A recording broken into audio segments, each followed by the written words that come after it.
Hello friends, तो 12th physics आप लोग को स्टार्ट किए हैं जिसका टॉपिक नंबर 1 है विद्युत आवेश तथा विद्युत क्षेत्र। इसका ये पार्ट नंबर क्या है 12 है। यानी कि अभी तक पार्ट 11 तक नहीं देखे तो जाकर the real coach defence academy के प्लेलिस्ट यूट्यूब चैनल पर वहां पर देख लेना। पूरे आप लोगों को एनसीईआरटी कंसेप्ट यहाँ पर हम करा रहे हैं, उसके साथ सब्जेक्टिव प्लस ऑब्जेक्टिव यहाँ पर पूरे कंसेप्ट्स यहाँ पर हम करा रहे हैं। उसके बाद जब ये टॉपिक्स आप लोग को एंड हो जाएगी तो इसको P by Q previous year जितने क्वेश्चंस होते हैं, न्यूमेरिकल जितने क्वेश्चंस होते हैं, एक एक क्वेश्चंस यहाँ पर हम कराएंगे।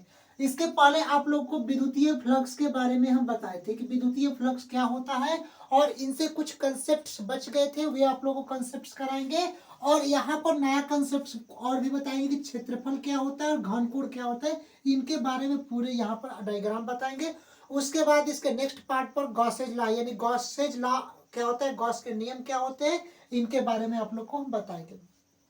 तो इसके पहले वाले पार्ट्स में आप लोग को विद्युतीय फ्लक्स के फॉर्मूला बताए थे कि फाई क्या होता है और इसको कैसे इसको डेरिवेटिव किया जाता है। तो फाई ई बराबर ई वेक्टर डॉट का डी ए वेक्टर, यानी फाई ई बराबर ई वेक्टर का डॉट यानी अदिश गुणनफल डी ए वेक्टर, ये विद्युतीय फ्लक्स होता है। जहां पर फाई ई बराबर ई वेक्टर, तो ई डॉट प्रोडक्ट हटेगा तो वेक्टर का चिन्ह हट जाएगा, यहाँ पर डॉट हटेगा तो वेक्टर का चिन्ह हट जाएगा, तो ईडीए और यहाँ पर क्या हो जाएगा कॉस थीटा हो जाएगा। तो फाई ई बराबर क्या होगा बाबू, ईडीए कॉस थीटा यहाँ पर हो जाएगा। तो ये फार्मूला आप लोगों को कल भी बताए थे और इसके कैसे कैसे यहाँ पर कंसेप्ट बनते हैं इसके पार्ट 11 में भी करा चुके हो। तो कोई पूछेगा कि विद्युतीय फ्लक्स का फार्मूला क्या होता है, फाई बराबर ई वेक्टर, यहाँ पर डॉट डी ए वेक्टर होता है, और फाई बराबर ईडीएस कॉस थीटा, जब एंगल की बात करेगा तब फाई बराबर विद्युतीय फ्लक्स ईडीए कॉस थीटा होता है। अब हम लोग बात करते हैं कि विद्युतीय फ्लक्स निर्भर किस पर करता है। तो ये यहाँ पर ध्यान पर रखिएगा कि जो विद्युतीय फ्लक्स होता है वो निर्भर किस पर करता है, ई वेक्टर तथा डी ए के मध्य बनने वाले कोण पर निर्भर करता है। यानी जो ई वेक्टर, ये यहाँ पर डी ए वेक्टर लिख लेना है, ठीक, ई वेक्टर ये और डी ए वेक्टर ये, इनके बीच जो मध्य के कोण बनता है कॉस थीटा, जो एंगल बनता है, इस पर क्या होता है, डिपेंड करता है। अब हम लोग बात करेंगे कि विद्युतीय फ्लक्स कितने प्रकार का होता है। तो विद्युतीय फ्लक्स दो प्रकार का होता है, एक धनात्मक फ्लक्स होता है, दूसरा ऋणात्मक फ्लक्स होता है। यानी एक पॉजिटिव फ्लक्स होता है, यानी कि एक क्या होता है वो पॉजिटिव फ्लक्स होता है, और दूसरा क्या होता है निगेटिव फ्लक्स होता है। यानी विद्युतीय फ्लक्स दो प्रकार के होते हैं, एक पॉजिटिव फ्लक्स, दूसरा निगेटिव फ्लक्स होते हैं। अब यहाँ पर नोट पॉइंट यहाँ पर याद रखना है कि पृष्ठ से, देखिए यहाँ पर कि पृष्ठ से विद्युत क्षेत्र रेखाएं बाहर निकले पॉजिटिव फ्लक्स कहलाती है। यानी कि देखिए ये पृष्ठ से, ये एक क्या हो गया, पृष्ठ हो गया, सरफेस हो गया, इस सतह से जो विद्युतीय फ्लक्स होती है जो फाई ई, ये क्या हो रही है, बाहर निकल रही है कि नहीं निकल रही है, ये भी क्या हो रही है, बाहर निकल रही है, तो ये क्या हो जाएंगे, पॉजिटिव फ्लक्स हो जाएगा। फ्लक्स दो प्रकार के होते हैं, एक पॉजिटिव फ्लक्स, दूसरा निगेटिव फ्लक्स।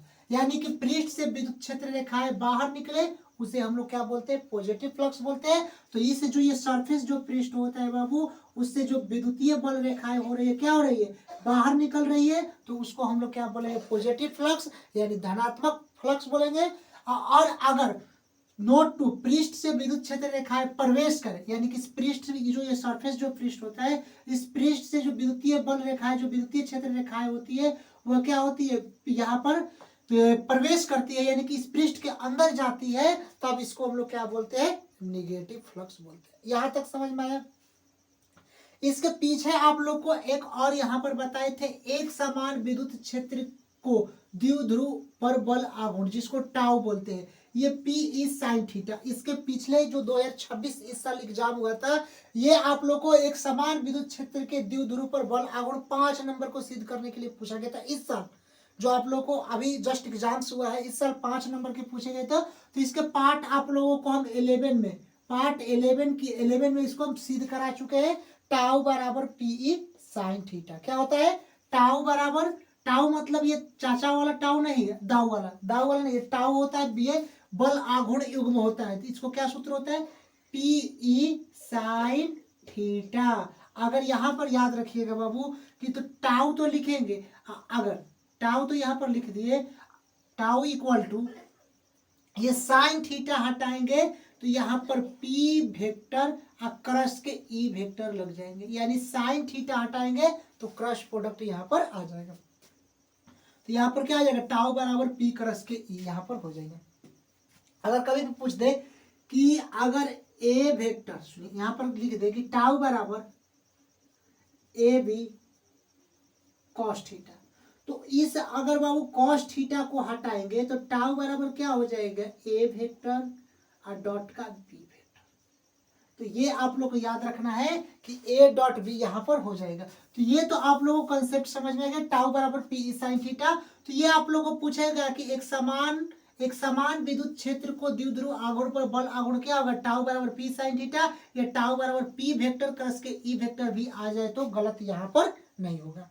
उस पार्ट्स में देखिए बाबू ये वाला पॉइंट्स नहीं लिखवाए थे और एक नोट पॉइंट ये नहीं लिखवाए थे कि इसका मात्रक क्या होता है। एक समान विद्युत क्षेत्र के द्विध्रुव आघूर्ण होते हैं, ये क्या मात्रक होता है, न्यूटन इंटू मीटर। अभी तक आप लोग को एग्जाम्स में पूछा नहीं गया है, लेकिन आप लोग को एग्जाम्स थोड़ा हार्ड लेवल का पूछेगा, चाहे थोड़ा सा ट्विस्ट कर कर एग्जामिनर क्वेश्चन पूछेंगे तो इस टाइप से पूछेंगे। तो क्या आ जाएगा, न्यूटन इंटू मीटर हो जाएगा। थोड़ा सा यहाँ पर पहले भी बता दिया हूँ, रिविजन भी हो जाएगा कि एक डिवाई कितने के बराबर होता है, तो 3.3 गुणे 10 के power -30 coulomb into metre. Cm मतलब क्या नहीं, पीएम सीएम मतलब क्या होता है, सी मतलब कुलाम और एम मतलब क्या होता है, मीटर होता है। अगर 2 डिवाई हो तो यह 3.3 में 2 से गुणा कराएंगे तो क्या होगा, 6.6 गुणे 10 के पावर -13 कुलाम इंटू मीटर होता है। तो ये आप लोग को पीछे आप लोग को पार्ट्स में इतना आप लोग को बताए थे, कुछ पॉइंट्स छूट गए हैं, उसको पूरे यहाँ पर हम कवर करा दिए। अब यहाँ पर नए पार्ट्स की आते हैं कि क्षेत्रफल की बात में या करता हूँ, एरिया अगर मान के चलिए कि ये कोई क्या है, एक सरफेस सतह है, सतह के अगर इसके अंदर क्या होता है, क्षेत्रफल ए होता है, और इसी को क्षेत्रफल ए को वेक्टर फॉर्म में लिखेंगे तो ए के ऊपर कैफ लगा देंगे, यानी ए के ऊपर तीर का निशान वो क्षेत्रफल होता है। अब यहाँ पर समझिएगा कि किसी समतल पृष्ठ के यानी कि समतल पृष्ठ है, किसी बिंदु पर खींचा गया अभिलंब, यानी किसी बिंदु पर खींचा गया अभिलंब उस पृष्ठ के क्षेत्रफल की दिशा को व्यक्त करता है, यानी ए इस पृष्ठ के क्षेत्रफल की दिशा ए वेक्टर होता है कहता है। इसे क्षेत्रफल सदिश भी कहते हैं। इसे क्या बोलते हैं, क्षेत्रफल सदिश भी बोलते हैं। परिभाषा एग्जाम्स में आएगा नहीं, पूछा भी नहीं है, लेकिन कुछ कंसेप्ट होते हैं जो न्यूमेरिकल यहाँ पर सिद्ध करेंगे, जो कंसेप्ट वाइज यहाँ पर सिद्ध कराएंगे तो वहां पर जरूरत होगी।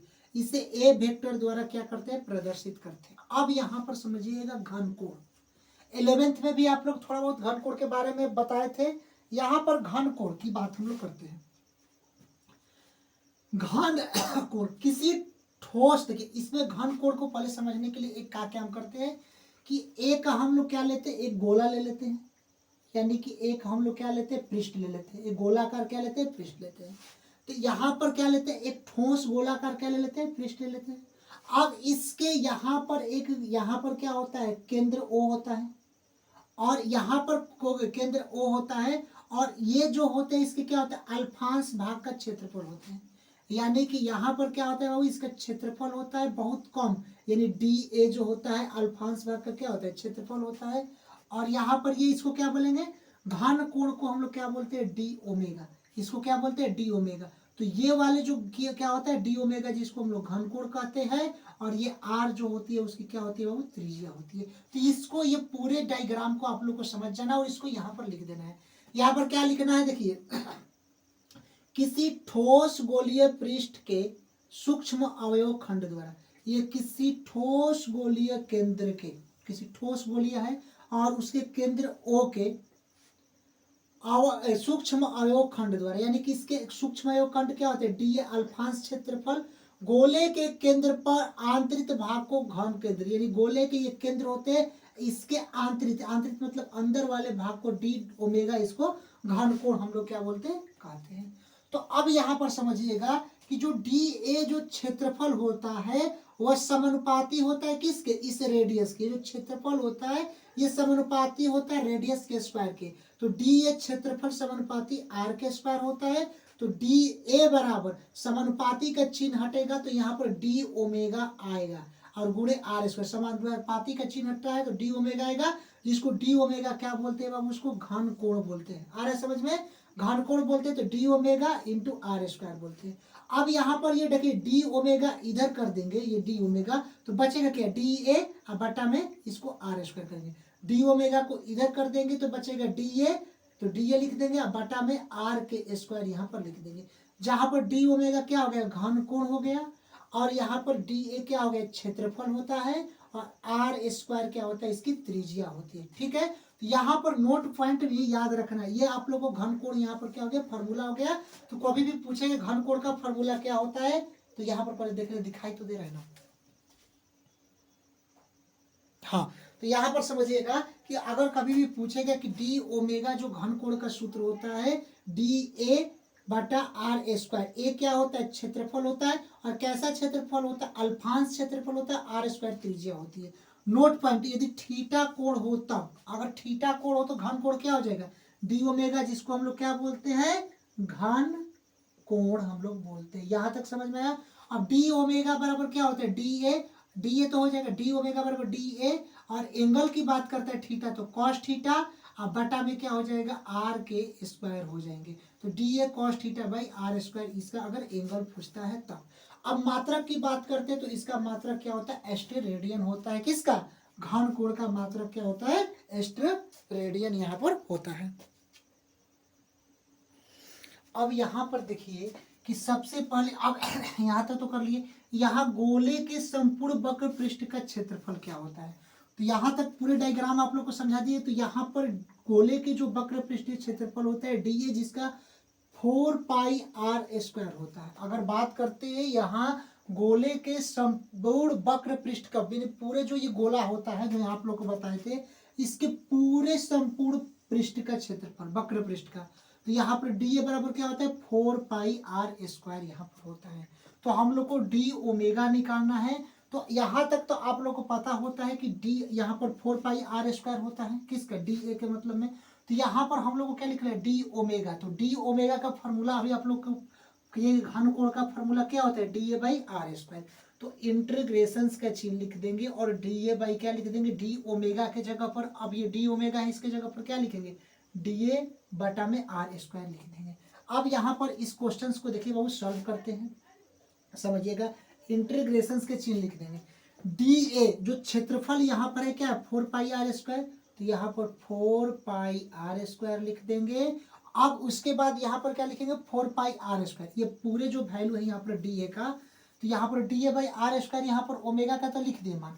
अब यहाँ पर समझिए कि डी ए कितना है, 4 पाई आर स्क्वायर, तो 4 पाई आर स्क्वायर यहाँ पर लिख देंगे, क्योंकि डी ओमेगा का मान दिया है d a by r square. तो यहाँ पर हम लोग क्या करेंगे, सॉरी एक बार फिर से इसको अच्छे से कर देते हैं। यहाँ पर डी ओमेगा का मान कितना दिया है, d a by r square, तो यहाँ पर हम लोग लिख देंगे डी ए बटा में आर स्क्वायर लिख देंगे। अब यहाँ पर समझिएगा डी ए कितना है, 4 पाई आर स्क्वायर, तो यहाँ पर 4 पाई आर स्क्वायर लिख देंगे, और बटा में आर स्क्वायर है तो यहाँ पर आर स्क्वायर कर देंगे, कैंसिल हो जाएगा।